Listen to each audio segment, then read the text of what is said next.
Acara ini dipersembahkan oleh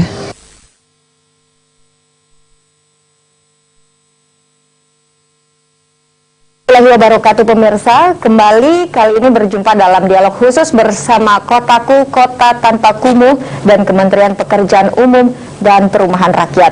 Saat ini saya Rana Munzir akan menemani Anda membahas topik yang hangat untuk diperbincangkan tentu saja.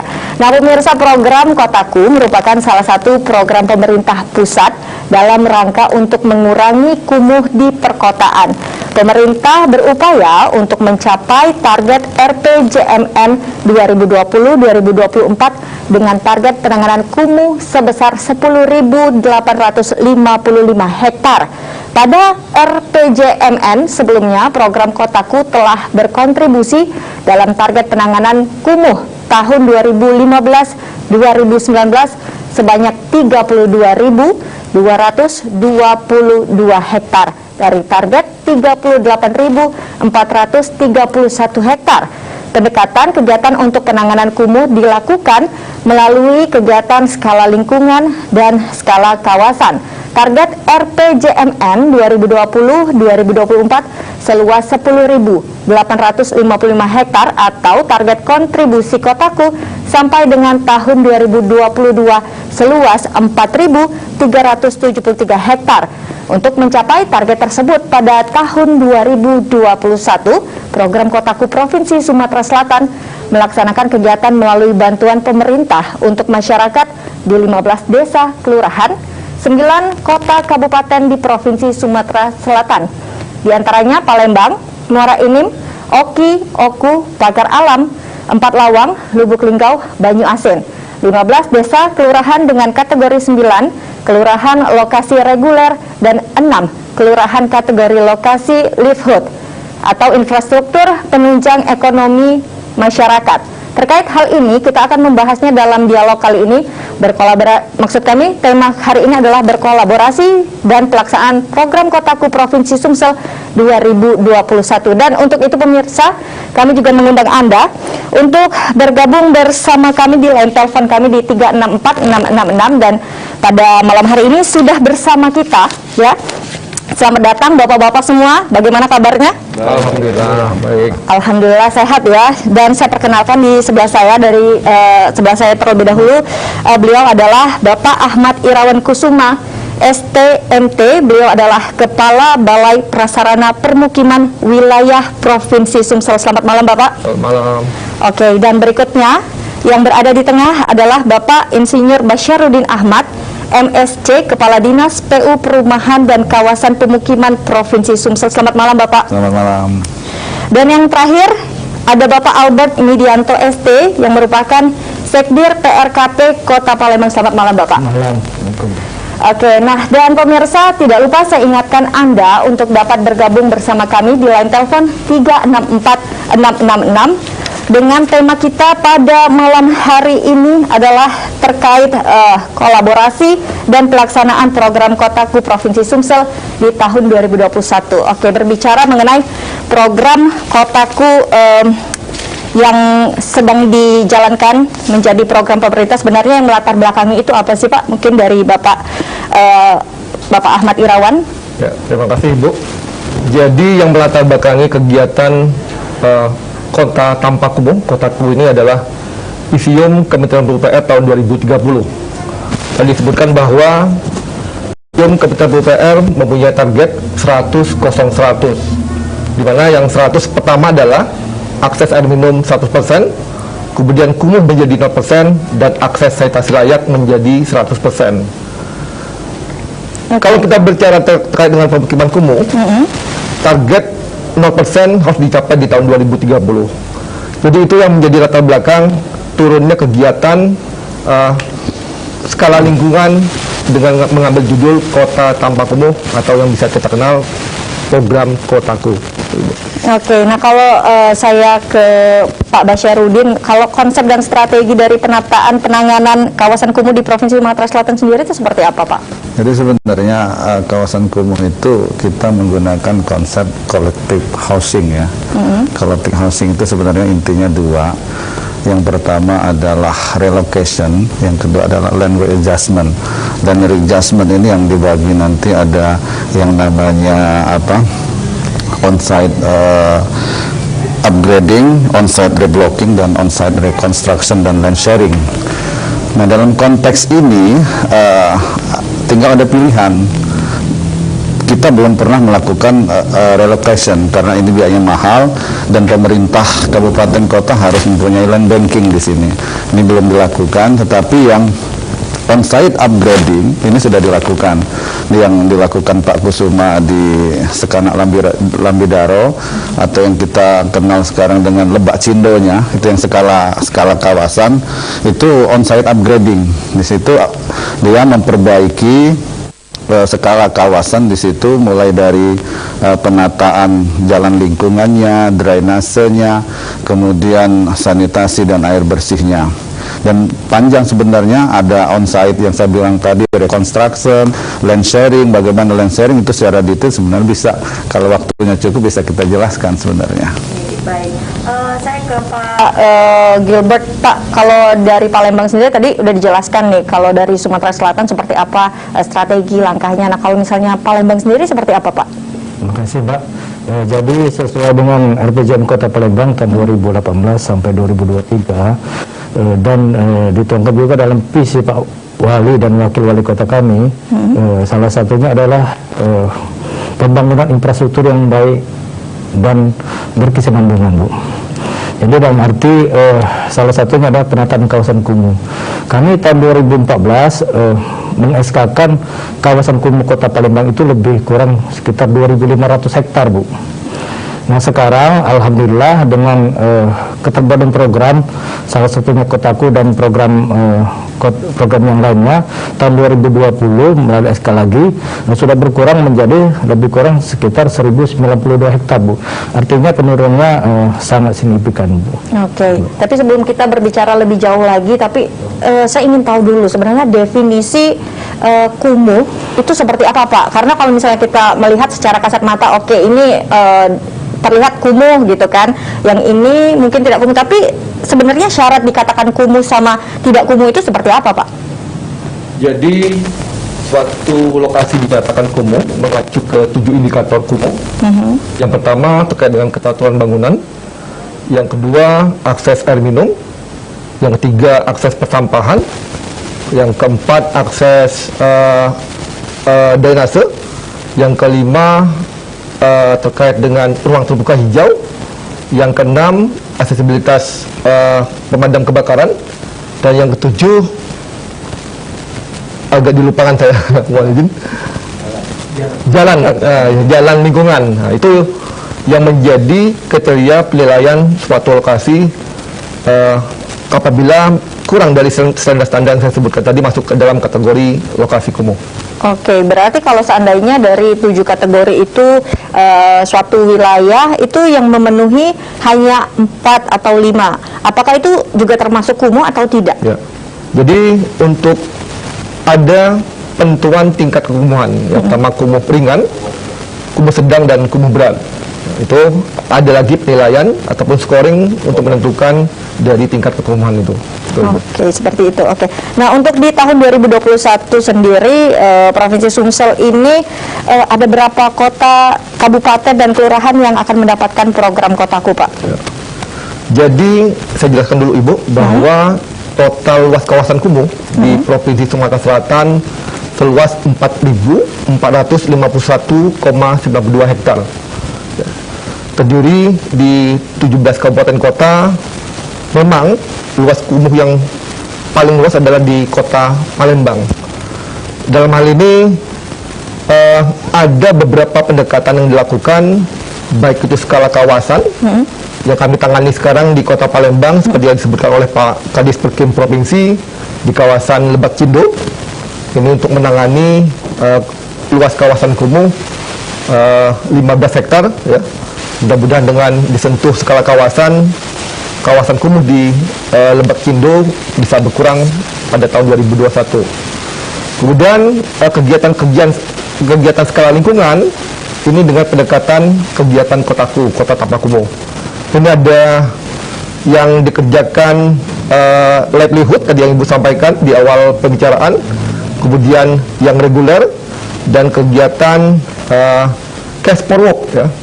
Jadi ada pendekatan dari pemerintah pusat untuk mengatasi pandemi COVID-19 yang berdampak juga pada perkotaan. Diluncurkan kegiatan cash for work dalam tujuan untuk melakukan pemeliharaan infrastruktur yang terbangun dari kegiatan kotaku. Oke, nah tadi Bapak sampaikan juga ini yang terbesar malah di Sumatera Selatan ada di Palembang, Pak. Padahal Palembang adalah ibu kota provinsi. Nah itu seperti apa sih, Pak? Jadi Kumuh ini Bu agak jadi sedikit kami sampaikan bahwa luasan Kumuh ini tergantung juga dengan jumlah penduduk, Bu. Oke. Palembang ini penduduknya sekarang lebih kurang sudah 1.600.000 lebih, Bu. Dan luasan lebih kurang 40.000 hektar, Bu. Terdiri 18 kecamatan, 107 kelurahan. Nah, yang agak unik di kota Palembang ini Kumuhnya hampir di pinggiran sungai, Bu. Jadi kota Palembang tidak menutup diri dari pendatang-pendatang ya, teman-teman Bapak Ibu dari luar daerah, rata-rata yang kadang-kadang belum mempunyai pekerjaan tetap, Bu. Jadi mereka ini menetap rata-rata di bantaran sungai. Nah, seperti itu. Jadi akhirnya membuat permukiman sampai akhirnya tadi karena kurang kepekatan mereka barangkali akhirnya membentuk kawasan dan menjadilah itu seperti Kumuh, Bu. Oke. Untuk di daerah kawasan bantaran sungai itu setahu saya adalah kawasan yang tidak boleh untuk ditinggali seperti itu ya, Pak. Iya. Nah itu nanti akan seperti apa penanganannya? Makanya nanti ke depan seperti kata Pak Bazar beberapa alternatif penyelesaian, Bu. Salah satunya adalah relokasi. Nah, relokasi ini menyangkut anggaran, Bu. Kota Palembang memang setiap tahun menganggarkan untuk land banking, Bu. Salah satunya untuk tujuan itu. Barangkali nanti ke depannya kami akan berbuat lebih banyak lagi. Contoh yang pernah kami buat adalah di kawasan 340, Bu. Jadi kawasan itu dulu Kumuh, kebetulan ada kebakaran, jadi pemerintah kota membeli lahan tersebut. Nah, akhirnya dengan program yang ada dari pusat dan daerah, kami menata kawasan itu, Bu, untuk dibangun kembali. Nah, akhirnya seperti ini, seperti yang sudah terjadi sekarang di 340, Bu.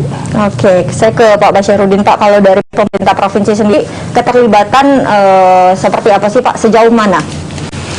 Sebenarnya kami itu menginginkan begini. Ini kan penyelesaian kawasan Kumuh ini lebih kepada kolaborasi antara pemerintah pusat, pemerintah provinsi, dan pemerintah kabupaten kota. Cuman memang berdasarkan Permendagri itu kewenangan kita dibagi di Permendagri 23 itu 0 sampai 10 di Pemkot dan kabupaten, 10 sampai 15 provinsi, dan di atas 15 hektar itu pusat. Nah, permasalahannya sekarang ketika itu kewenangan pusat, kita nggak bisa masuk, kita nggak bisa kolaborasi di situ. Tapi kami bisa melakukan kolaborasi melalui bantuan gubernur atau bantuan keuangan. Jadi komponen-komponen yang disebutkan oleh Pak Kabalai tadi, salah satunya adalah yang kita kolaborasikan adalah rumah tidak layak huni. Dan di Kementerian PU juga itu berkolaborasi dengan berbeda dirjen ya, dirjennya beda. Dirjen Cipta Karya itu menangani kawasan Kumuh, tetapi salah satu komponennya adalah rumah tidak layak huni, itu tidak ditangani oleh Dirjen Perumahan, Dirjen Perumahan. Nah, kami dari pemerintah provinsi dalam konteks kolaborasi itu melalui bantuan gubernur ke pemerintah kota. Dan kami sendiri, peran serta kami adalah menangani kawasan Kumuh yang memang kewenangan kami. Di situ kami bisa full melakukan kegiatan penanganan kawasan Kumuh, walaupun lokasinya ada di kabupaten dan kota. Nah, di situ. Oke, tadi disebutkan juga di awal tadi ada 9 kabupaten kota yang menjadi target untuk program Kotaku. Kenapa 9 wilayah, 9 kota dan kabupaten ini yang dipilih? Tapi jangan dijawab dulu, Bapak dan pemirsa. Anda yang ingin bergabung bersama kami masih mengundang Anda di line telepon 364666. Saat lagi kami kembali.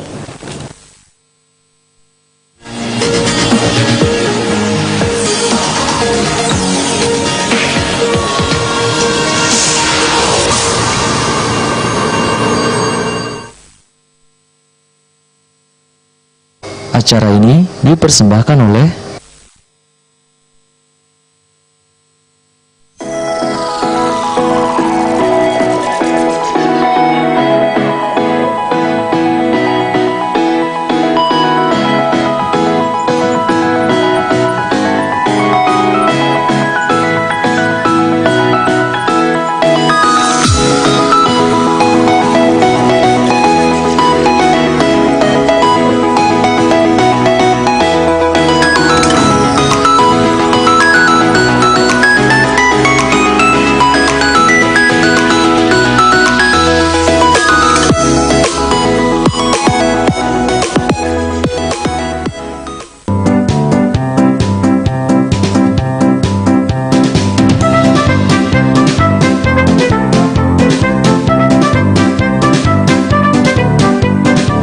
buah duku dimakan cumi. Pasar sama Susi. Kalau kamu nanti tengok aksi kami, ayo nonton komedi kosan Mancik di Sriwijaya TV. Saksikan siaran langsung program Kosan Mancik setiap hari Kamis jam 7 malam hanya di Sriwijaya TV.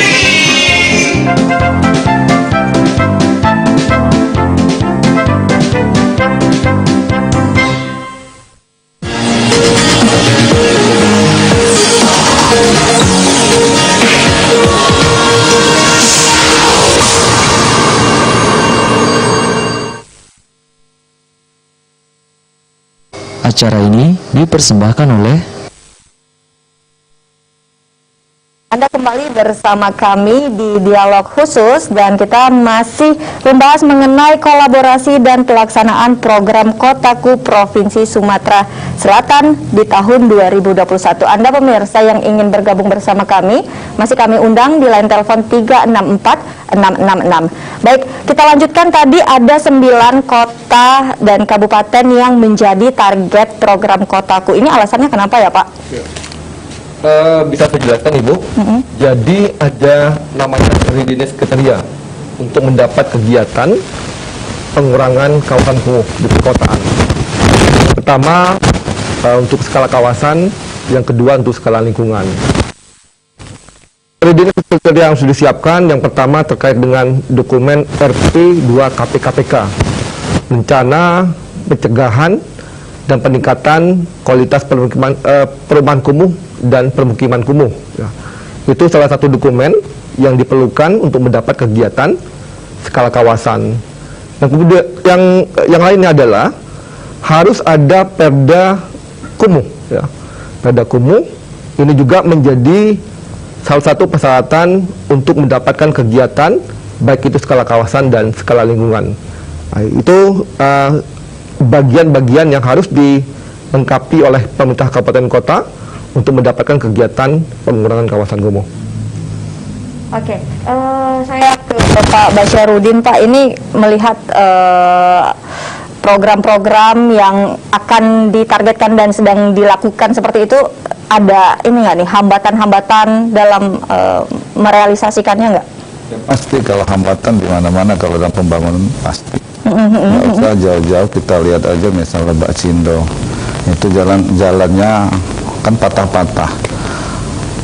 Dalam membuat jalan lingkungan, penataan kawasannya kan pasti kita, makanya ada yang namanya reblocking, ada yang namanya upgrading, kemudian ada yang namanya reconstruction.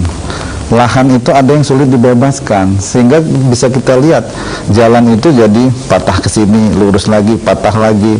Nah, itu salah satu kendala. Keinginan masyarakat itu yang salah satu kendala. Ada yang ingin melepas lahannya, ada yang tidak ingin. Itu yang pertama. Yang kedua, peran serta masyarakat. Nih, kita udah bagus-bagus, tahu-tahu tahun depan kumuh lagi. Nah, ini dari peran serta masyarakat ini yang kesadaran masyarakat ini, makanya kita harus punya ada program pemberdayaan dan sosialisasi perilaku hidup bersih, jangan buang sampah sembarangan dan lain sebagainya. Dan pemberdayaan, bagaimana kita memberdayakan masyarakat supaya dapat penghasilan sehingga dia bisa menghilangkan kesan kumuh di kawasan tersebut. Bisa menjaga lingkungan. Itu ya Pak. Oke, kita terhubung dengan Ibu Yeni ada di Skip. Halo, selamat malam Bu Yeni. Selamat malam Bu Yeni. Oke, terputus sepertinya. Ibu Yeni dapat mencoba untuk menghubungi kami kembali. Kita lanjutkan Pak. Jadi berarti sesuai dengan Pak Basri bilang tadi bahwa pembangunan ini bukan hanya fisiknya saja berarti Pak. Oh ya. Jadi manusianya pun, saya ke Pak Albert Pak, dalam katakanlah contohnya pembangunan Lebak Cindo. Oke, kita terhubung kembali dengan Ibu Yeni. Halo, selamat malam Ibu Yeni di Skip. Selamat malam juga Mbak. Oke, silakan Ibu Yeni dengan pertanyaannya. Iya, terima kasih Mbak ya. Assalamualaikum Bapak yang hadir di Sriwijaya TV pada malam hari ini. Saya sebagai masyarakat Kota Palembang juga ingin menyarankan, kita semua ingin Kota Palembang indah. Sementara di pinggiran sungai itu kelihatan kumuhnya bukan main, kebersihannya tidak dijaga, Mereka dari mana-mana mengatakan tidak punya tempat tinggal di situ, tapi sudah berpuluhan tahun. Bahkan mereka mendapatkan keuntungan cari makan di situ. Jadi tolong dari bapak-bapak di pemerintahan ditertibkan supaya jangan hanya di darat kita bikin kompleks, bikin bangunan tinggi. Di situ juga harus diterapkan. Mereka merasa ada punya surat bahwasan itu kepemilikan atau masih punya pemerintah. Kalau memang dia punya surat, ya kita bangun dengan apa bantuan untuk cicilan supaya kelihatan indahnya itu timbul. Saya menangkap pertanyaan, mungkin ini lebih ke tanggapan seperti itu ya, keluh kesah dari masyarakat. Nah ini mungkin bisa ditanggapi Pak, keluh kesah dari Bu Yeni. Ke siapa nih? Ke mungkin ya Pak Terima Albert. kasih Bu Yeni atas pertanyaannya. Memang kami Bu mencoba Bu, setiap hari Pak Wali juga Bu Wakil turun ke lapangan Bu, memastikan bahwa di pinggiran Sungai Musi itu tidak ada bangunan, di pinggiran sungai itu tidak ada bangunan liar Bu. Jadi memang keterbatasan kadang-kadang sarana prasarana kita. Jadi sampai sekarang memang belum maksimal barangkali Bu. Nah, kami himbau juga, sekarang kan sedang musim hujan Bu. Beberapa daerah menjadi semacam tempat penyempitan akibat dari bangunan liar. Pemerintah kota sudah berkali sebenarnya Bu, sudah berkali mengedukasi warga bahwa itu kadang-kadang ya salah tempat, tapi ya itulah Bu. Sementara ini kami belum bisa berbuat banyak untuk mengambil tindakan tegas, tapi nanti alhamdulillah ke depan kami berusaha akan membuat sungai itu indah kembali seperti kata Bu Yeni tadi Bu. Oke, tapi dalam real di lapangan Pak, seperti kata Bu Yeni mungkin ditemui bahwa orang yang sudah puluhan tahun tinggal di bantaran sungai seperti itu, bagaimana sih Pak agar mereka itu dapat memahami bahwa memang aturannya tidak boleh seperti itu? Itu ada PR tertentu nggak sih? Iya, memang PR kami Bu, PR Kota Palembang. Jadi ada contohnya di daerah seberang Ulu, Lima Ulu Bu. Di situ masyarakat tinggal di pinggiran sungai, tetapi mata pencariannya di situlah Bu, di 34 Ulu. Jadi keterkaitan antara mereka tinggal dengan pekerjaan itu sangat erat Bu. Kami mencoba mengedukasi melalui camat dan semuanya bergerak bahwa mereka itu kami ingatkan dan kami edukasi kembali bahwa itu salah, tapi ya sementara ini itu yang belum bisa menjadi kendala, menjadi PR kami Bu. Baik, kita akan lanjutkan obrolan kita pada malam hari ini, dan pemirsa Anda yang ingin bergabung bersama kami masih kami undang Anda di line telepon 364666. Sesaat lagi kami kembali.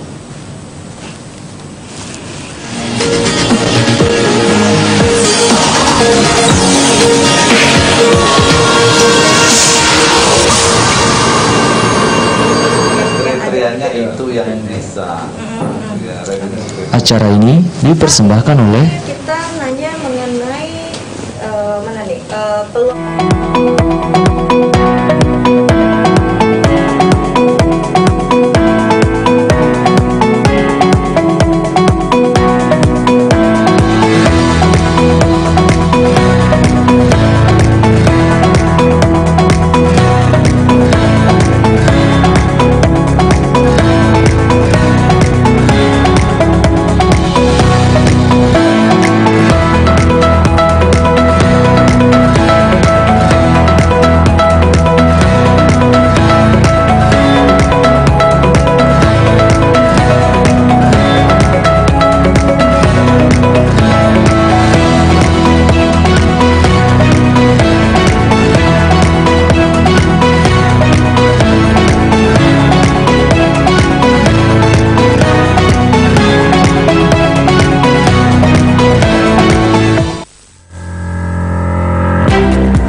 Acara ini dipersembahkan oleh Anda kembali bersama kami pemirsa. Anda yang ingin bergabung, kami undang Anda di line telepon 364666. Kita lanjutkan obrolan kita pada malam hari ini. Pak, jadi di tahun 2021 program Kotaku ini menargetkan, mungkin dari Pak Irawan dulu, ini berapa banyak yang akan, berapa titik seperti itu? Ya.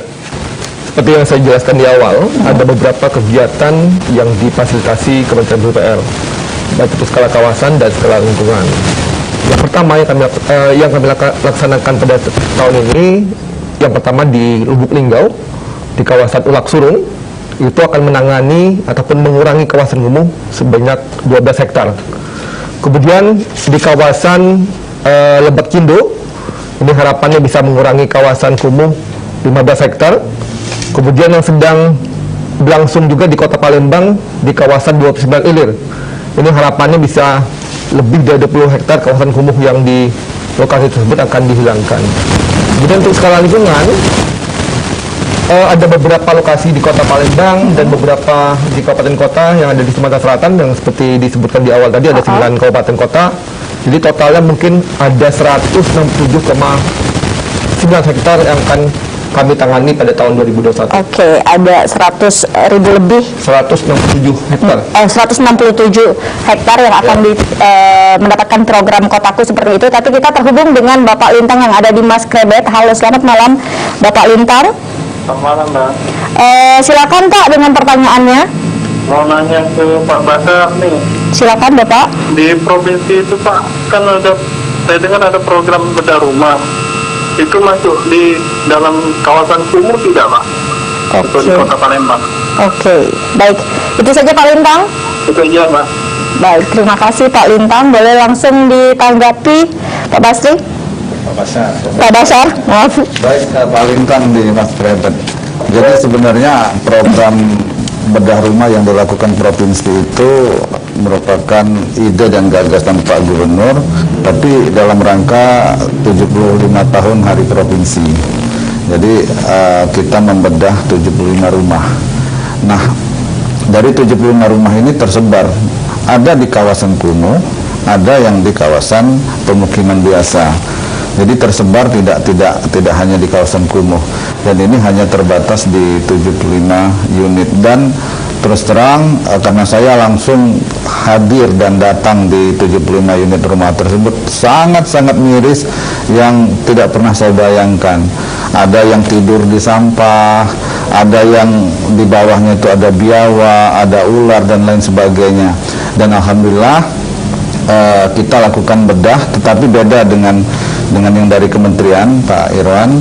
Dari kementerian itu 20 juta rupiah, 17,5 juta itu untuk material dan 2,5 juta itu untuk utang tukang. Sementara di provinsi ini kita variasi, tapi kita patok di harga 25 juta untuk atap, lantai dan dinding. Namun ada yang lebih dari 30 juta. Tetapi ini kolaborasi antara BUMN, BUMD, ASN di lingkungan pemerintah provinsi dan juga Basnas. Oke, baik, seperti itu. Oke, Pak Basyar, untuk Provinsi Sumatera Selatan sendiri menargetkan kalau dari Pemprov berapa banyak yang akan? Jadi sebenarnya untuk provinsi itu ada sekitar 582 hektar tersebar di 17 kabupaten kota. Namun yang kita lakukan setiap tahunnya berkisar sekitar 50 hektaran.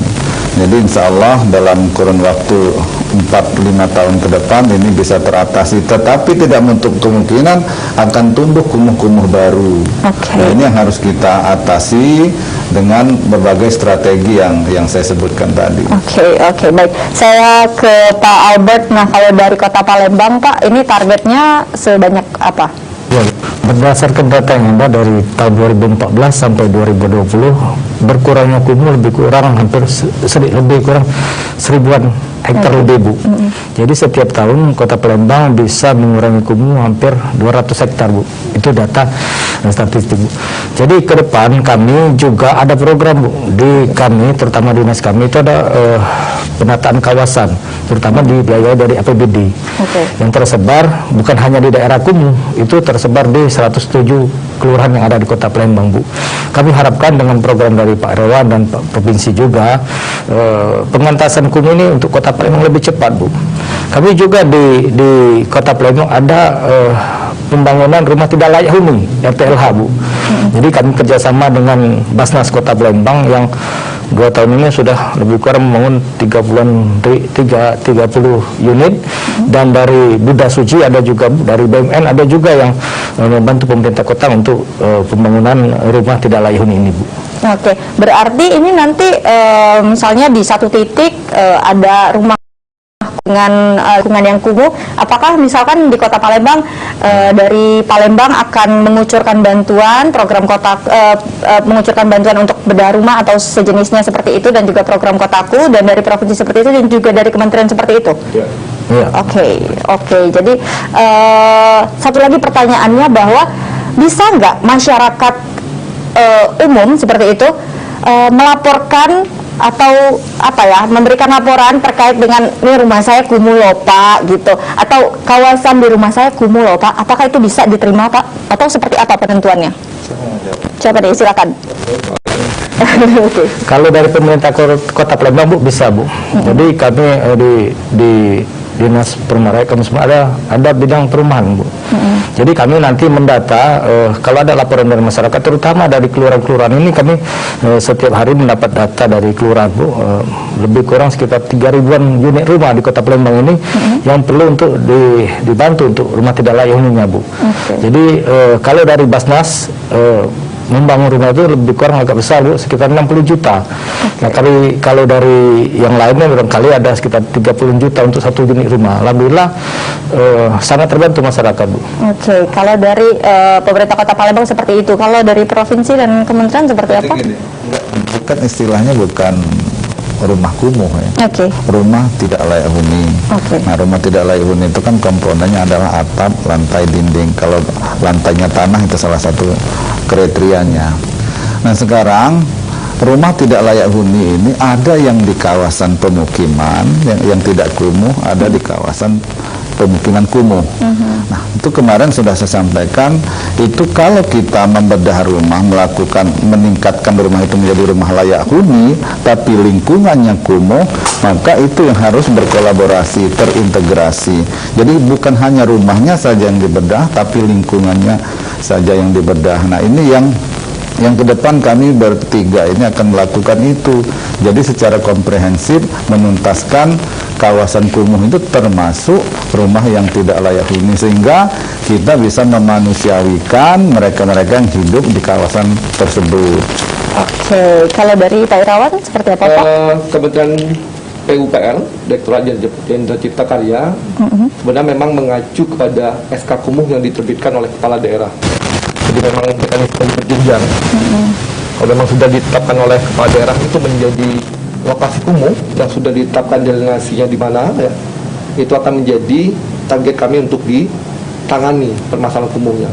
Tapi mohon diingatkan kembali, yang menjadi kewenangan dari pemerintah pusat adalah kawasan kumuh yang di atas 15 hektar.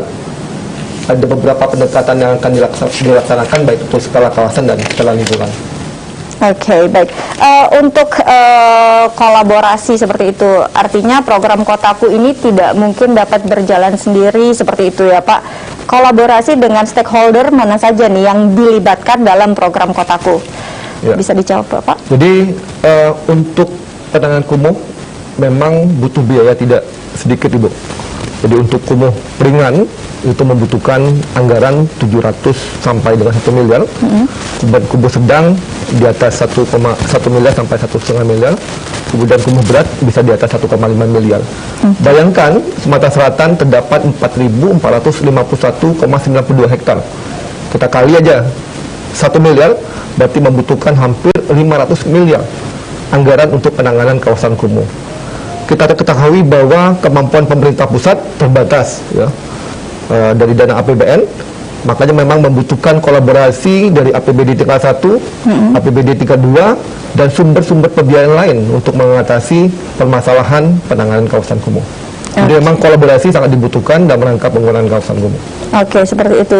Dari Pak Basyar mungkin ada yang ingin ditambahkan? Ya, karena kita ini ketika kita kaku dalam menyikapi peraturan, sehingga ketika yang dilakukan oleh pusat itu di 15 hektar ke atas, itu kita nggak bisa masuk. Maka ada cara-cara mensiasatinya. Misalnya kami lakukan bantuan gubernur ke pemerintah kota. Nah, pemerintah kota bisa masuk melalui bantuan gubernur untuk misalnya di pekerjaan yang dilakukan oleh pusat itu ada beberapa rumah yang tidak layak, ini harus dibedah. Karena kami langsung nggak boleh sesuai peraturan. Nah, itu kolaborasi. Dan yang paling penting adalah kita ini tidak boleh terkungkung dengan APBD, baik APBD provinsi, APBD kabupaten, kota maupun APBN. Tapi kan kita banyak yang bisa kita lakukan dengan konsep-konsep mekanisme pembiayaan yang lain. Ada private finance initiative, ada public private partnership, ada CSR. Oke, berarti pihak swasta juga, Pak? Ya, yang paling memungkinkan adalah CSR misalnya. Kita gandeng BUMN, BUMD itu bisa untuk membantu. Misalnya dari sisi pemberdayaan. Jadi ibu-ibu yang punya, yang rumahnya di seputaran yang pekerjaan kawasan kumuh, itu kita bisa latih untuk buat kue, buat pempek misalnya, menjahit, sehingga dia punya penghasilan. Jadi antara infrastruktur dan pemberdayaan itu harus satu, sehingga dia bisa memanfaatkan infrastruktur yang kita bangun. Dan jangan lupa peran serta masyarakat itu sangat dibutuhkan untuk menjaga infrastruktur yang sudah kita bangun, sehingga tidak terjadi lagi setelah selesai kita tinggalkan balik kumuh kembali. Oke, makanya juga tidak hanya membangun fisik seperti itu ya, Pak ya? Iya, SDM-nya juga. SDM Cindo lah. Kalau di Lebak Cindo kita akan bangun SDM Cindo, SDM yang cerdas, inovatif, disiplin dan optimis. Oke, saya ke Pak Albert. Kalau di lapangan, di realnya untuk wilayah Kota Palembang dalam pembangunan fisik dan pembangunan SDM seperti itu, apa saja yang sudah dilakukan? Banyak Bu yang sudah kami lakukan, terutama dengan Pak Irwan. Jadi di setiap kelurahan itu ada LKM Bu, Lembaga Kesadaran Masyarakat. Jadi pemberdayaan itu dimulai dari situ Bu. Jadi pemerintah juga, terutama OPD yang terkait dengan bantuan itu akan masuk ke situ Bu. Contoh dinas koperasi, mereka akan membina UKM-UKM yang kecil di situ. Contoh jualan pempek dan lain sebagainya. Jadi kami berharap kolaborasi yang sudah terbangun dengan Pak Irwan selama ini, terutama dalam pembinaan LKM-nya, masyarakatnya itu untuk dikembangkan kembali, Bu. Oke, kita tahan di situ dulu Bapak. Kita angkat telepon dari Bapak Roni yang ada di 16 Ulu. Halo, selamat malam Pak Roni. Halo. Selamat malam Pak. Baik, suaranya tidak terdengar Pak, bisa lebih. Ya. Roni dari 16 Ulu. Oke, dari 16 Ulu, silakan Pak. Ya, tanya ke Pak Albert.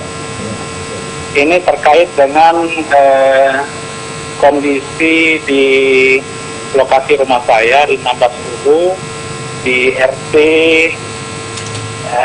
8 RW 3. Nah, ini kaitan dengan perumahan yang ada di kami. Sebenarnya tidak terlalu kumuh, tapi kemungkinan beberapa tahun ke depan bisa kumuh dikarenakan itu saluran ada tapi tidak ada tempat pembuangan. Nah, jadi yang kita butuhkan itu ada semacam kolam retensi. Nah, kepada Pak Albert, kira-kira dengan kondisi seperti ini adakah rencana dari Kota Palembang, pemerintah kota, untuk kira-kira membuatkan solusinya, Pak? Jadi di RT 8, di RW 3 ada beberapa RT di sini di nama Subuh. Nah, bahkan ada perumahan di sini, tapi kondisinya itu memang tidak ada pembuangan, Pak Albert. Oke, ini baik. Kita khawatirkan nanti bisa kumuh beberapa tahun ke depan. Oke, baik. Kalau tidak ada solusinya. Ya, baik. Terima kasih Pak Roni. Kota Kubun sudah pernah masuk. Oke, baik. Terima kasih Pak Roni. Langsung ditanggapi saja Pak Albert. Ya, terima kasih Pak Roni. Kami mengerti Pak, dan kami juga sudah survei ke situ Bu. Jadi dengan Pak Suban juga, dengan yang sudah. Jadi kendala di lapangan sebenarnya pembuangan akhirnya Bu. kendalanya pembuangan akhir. Kenapa pembuangan akhir? Itu pembebasan ganti ruginya yang belum.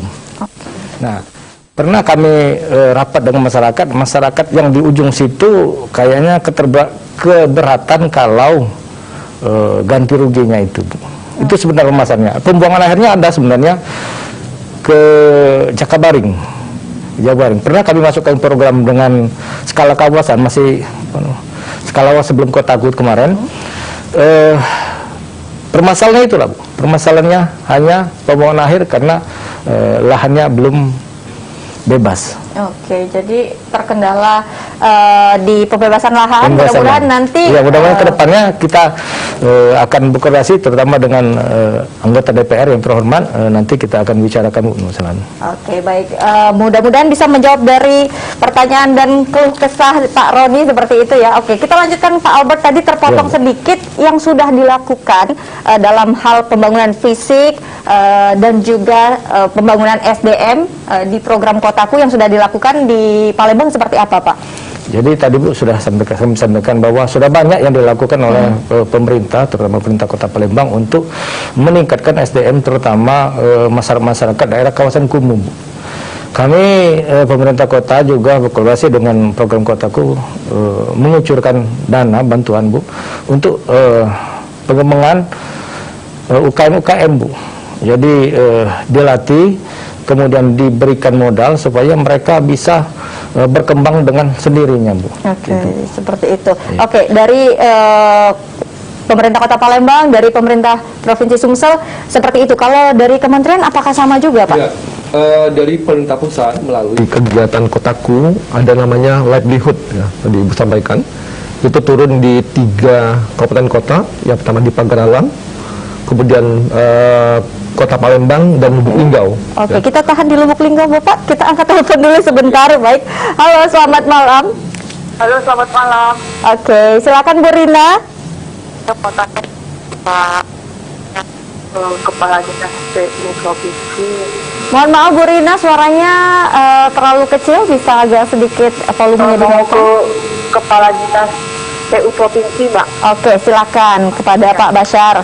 Pak Bazar itu di Provinsi Sumatera Selatan ini yang paling banyak daerah kumuhnya itu daerah mana, Pak? Terus seperti apa sih yang kumuhnya itu daerah pinggiran sungai atau seperti apa gitu? Terima kasih, Pak. Oke, baik. Langsung dijawab aja Pak Bashar. Seperti yang disampaikan Pak Albert tadi, ya pasti Palembang paling banyak karena jumlah penduduknya paling banyak. Jadi apalagi Palembang ini kan menjadi center of gravity dari kabupaten kota. Jadi ada keinginan orang-orang dari daerah-daerah ini untuk juga bertarung hidup di kota Palembang. Sehingga apa yang disampaikan oleh Pak Albert tadi, ketika tidak dibekali pendidikan, tidak dibekali modal, sehingga mereka-mereka ini akhirnya terdampar di pinggiran-pinggiran kota dan membentuk lingkungan atau illegal housing. Itulah cikal bakal kumuh sebenarnya. Nah, kenapa yang paling banyak itu di pinggiran sungai? Karena itu yang paling mudah. Mungkin dia naik perahu atau dan lain sebagainya, terdamparlah di pinggiran sungai, dan itulah membentuk perkampungan kumuh. Nah, cilakanya ketika mereka tinggal pinggiran sungai tadi dan kita juga pengawasannya kurang dan belum ada secara komprehensif melakukan sosialisasi perilaku hidup bersih, sehingga mereka ada kesempatan membuang sampah sembarangan. Nah, akhirnya numpuk, terjadilah kawasan kumuh yang dipenuhi dengan sampah. Dan itu kita bisa lihat seperti yang Pak Albert sampaikan, itu di sepanjang pinggiran Sungai Musi, baik di 3-4 Ulu, kemudian di arah Sungai Tawar dan lain sebagainya. Jadi daerah bantaran sungai di itu bantaran yang sungai, ya, paling banyak ya, Pak? Ya, karena sampah-sampah itu bukan sebenarnya ketika air pasang sampah itu balik lagi ke sini. Ketika surut dia lari, ketika pasang Kembali balik lagi.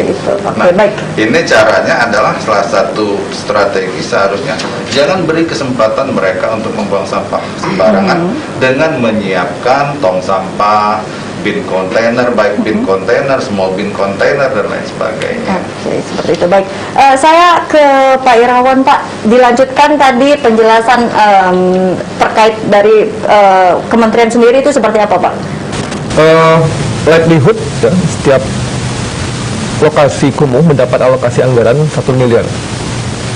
Di kota Palembang, di kawasan Tuan Kentang, itu ada pembangunan berupa kalau tahun 2020 kemarin rencananya rumah songket ya. Ya. Kemudian di tahun 2021 ada pembangunan IPAL untuk mengatasi buangan dari limbah rumah songket. Jadi yang kedua di lokasi Pagaralam itu pembangunan rumah produksi untuk kopi. Kemudian di Lubuk Linggau rumah untuk produksi keripik jengkol. Jadi intinya pemerintah pusat sedang merangka mengatasi kawasan kumuh bukan hanya membangun infrastruktur fisik, tapi bagaimana caranya meningkatkan kemampuan masyarakat di sekitar itu untuk memiliki mata pencaharian yang bisa mereka mendapat penghasilan dan akhirnya bisa merubah pola hidup mereka tidak menjadi kumuh lagi. Oke, tapi kadang-kadang realita di lapangan adalah pada saat kita berada di tempat atau kawasan kumuh, mereka punya cara mereka sendiri, kebiasaan mereka sendiri. Nah, itu seperti apa, Pak? Mungkin Bapak sudah mengucurkan modal seperti itu, sudah memberikan pelatihan-pelatihan, tapi mungkin mereka punya kebiasaan sendiri dalam hal menjalani hidup. Nah, itu Bapak sendiri mengatasinya seperti apa? Sampai sejauh ini untuk kegiatan livelihood masih berjalan cukup on the track lah ya. Oke. Contohnya di Bulak Curung, pelatihan terkait dengan keripik jengkol, karena memang merupakan kegiatan basis di daerah sekitar situ ya, Pak ya. Jadi tetap bergulir dan bermanfaat. Berarti kita latih mereka di sana. Oke, artinya berarti untuk pelatihan SDM seperti itu baik tingkat provinsi ataupun kota, berarti melihat juga sebenarnya di daerah situ tuh apa nih potensi yang bisa dikembangkan seperti itu.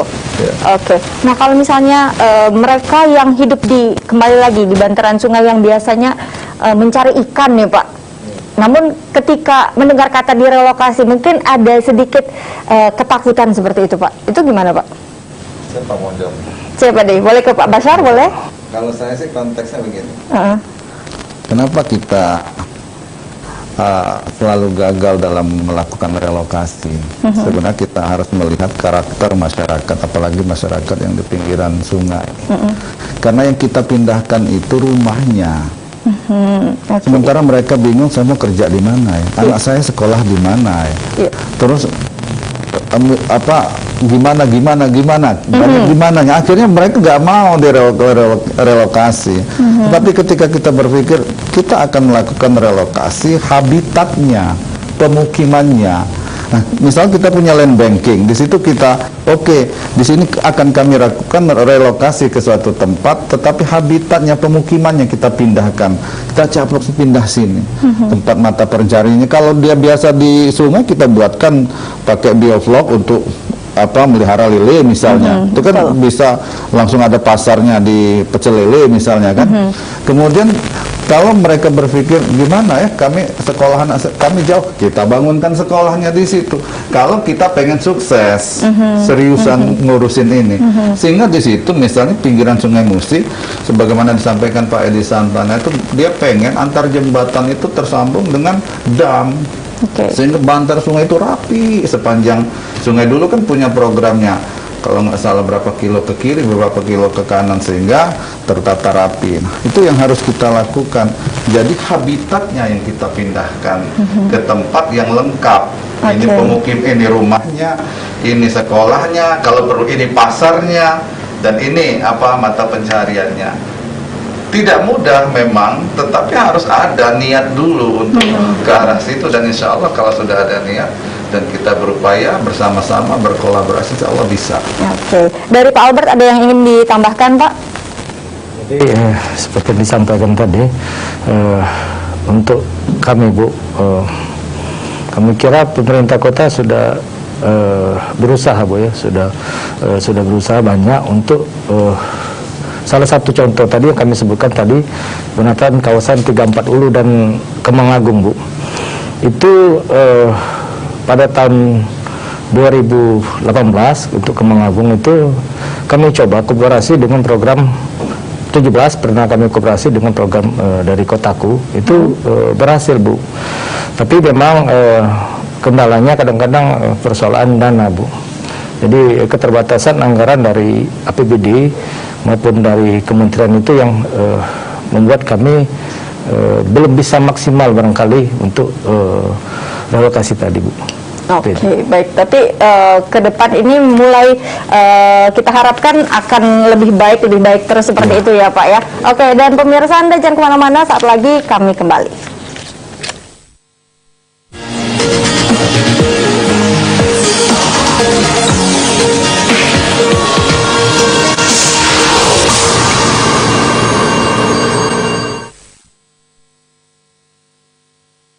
Acara ini dipersembahkan oleh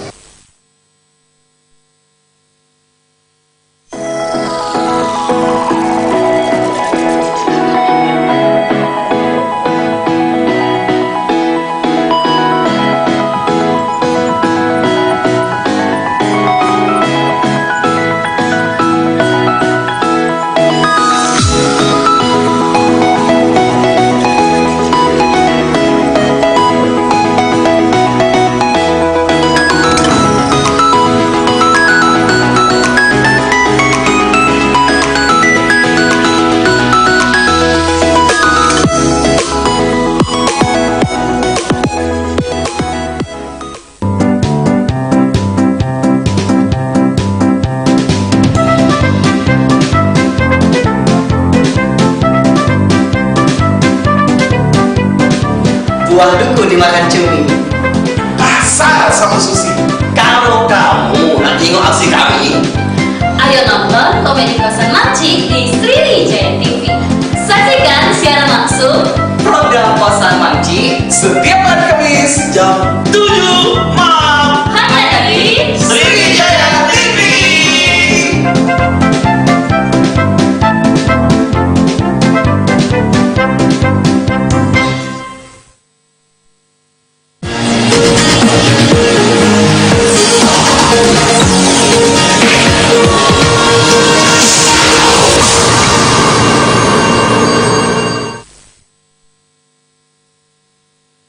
Acara ini dipersembahkan oleh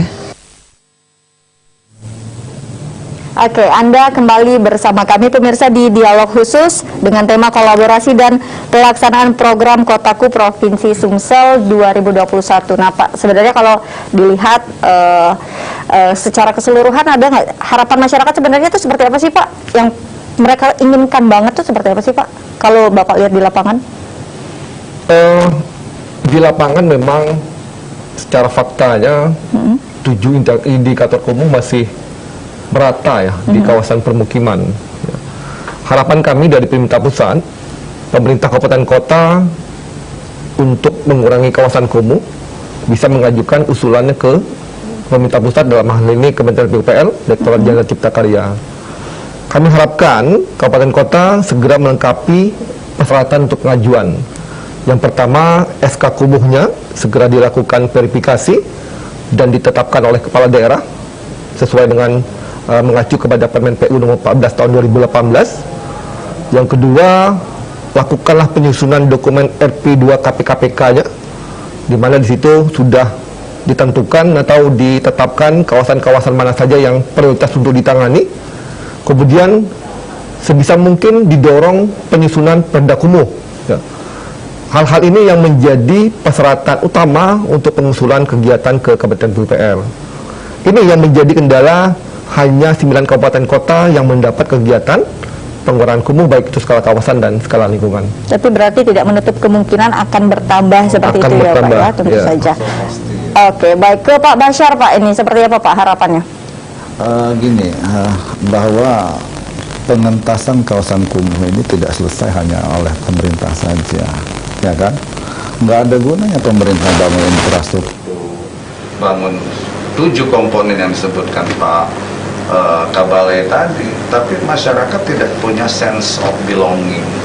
tidak ada kepedulian, lambat laun kumuh lagi.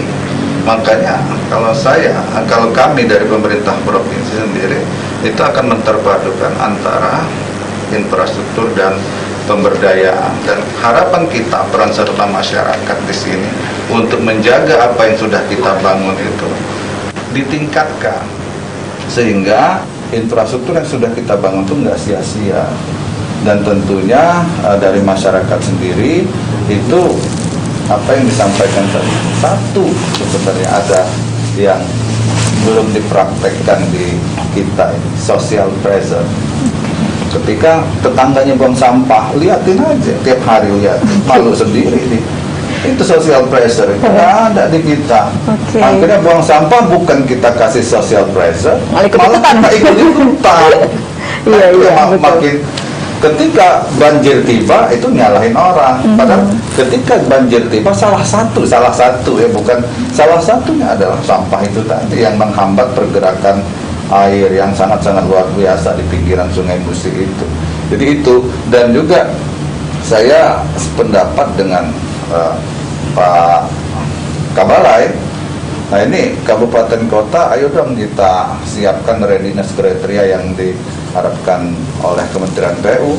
Semakin kita proaktif untuk menyiapkan itu, semakin kota kita mendapatkan perhatian dari Kementerian PU, dari pemerintah pusat maksud saya. Dan saya harapkan juga di sini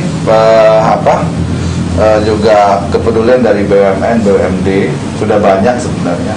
Tapi kalau kita tingkatkan secara kolaboratif nanti untuk membantu menangani kawasan kumuh itu lebih komprehensif, kita akan berhasilnya. Oke, baik. Dari Pak Albert, Pak. Ya, harapan kami, Bu, sesuai dengan visi misi Pak Wali, harapan kami ke depannya supaya Kota Palembang lebih baik, Bu. Lebih baik dan lebih layak dan lebih dinikmati oleh warganya. Beberapa prasarana-sarana yang telah dibangun pemerintah kota untuk menunjang itu, terutama di dinas kami perumahan rakyat kawasan permukiman, adalah penataan taman, Bu. Taman, kemudian penerangan lampu jalan, di mana penerangan lampu jalan ini sangat mempengaruhi Kamtibmas kita, Bu. Jadi kami harapkan hal-hal yang sudah dibangun oleh pemerintah itu dijaga oleh kita semua, terutama oleh masyarakat, supaya kota kita ini lebih baik ke depannya. Kali itu.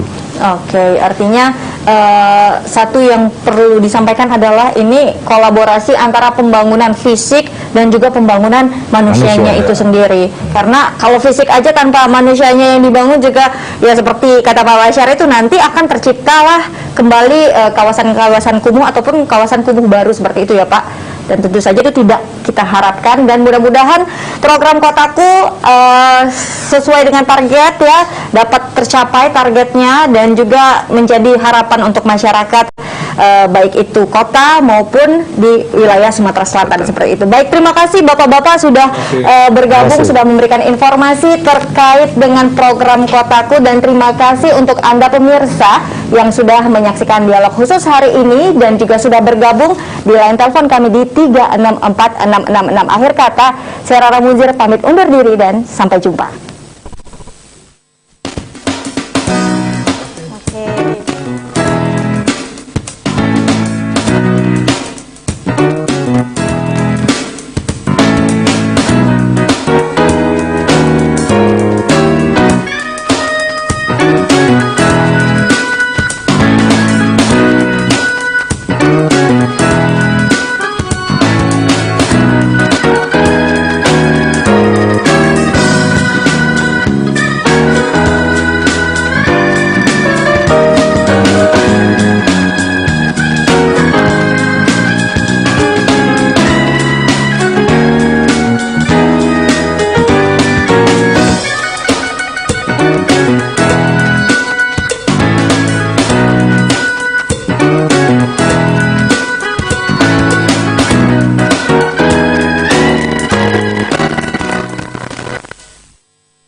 Acara ini dipersembahkan oleh